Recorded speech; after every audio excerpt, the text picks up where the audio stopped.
Salut!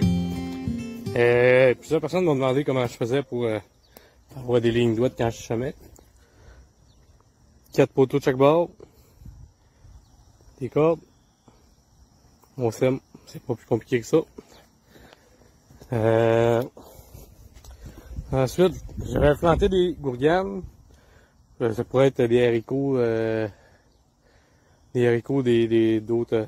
d'autres plantes du même type là, que j'ai enlevé, j'ai récolté, j'ai enlevé. Dans le fond, j'ai coupé la tige là au sol.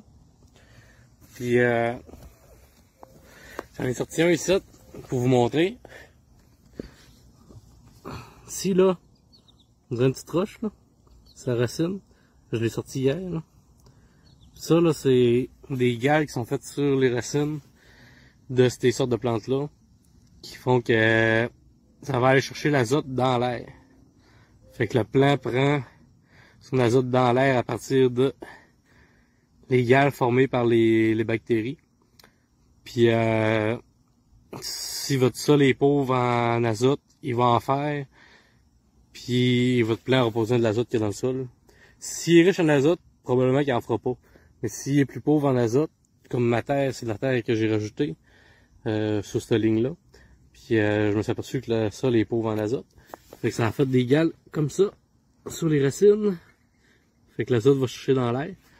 Fait qu'en coupant nos plants de cette sorte-là au sol, les racines restent dans le sol.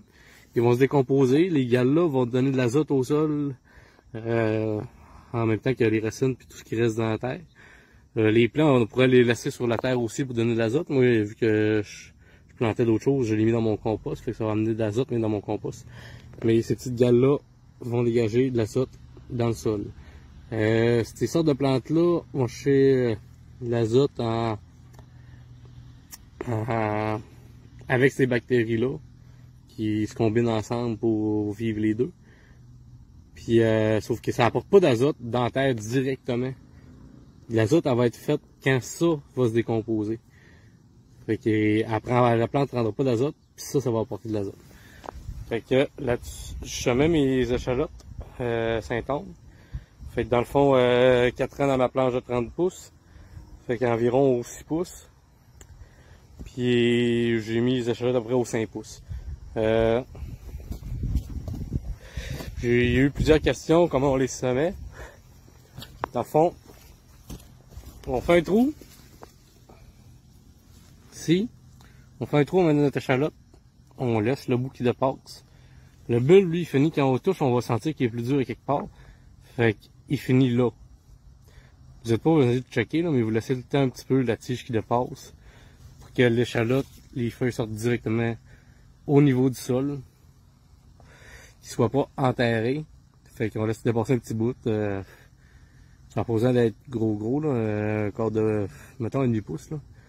Fait que le bulbe va être au niveau du sol. Fait que c'est pas plus compliqué que ça à planter. On les plante aux 5 pouces. Par à peu près 6 pouces que j'ai mis. Fait que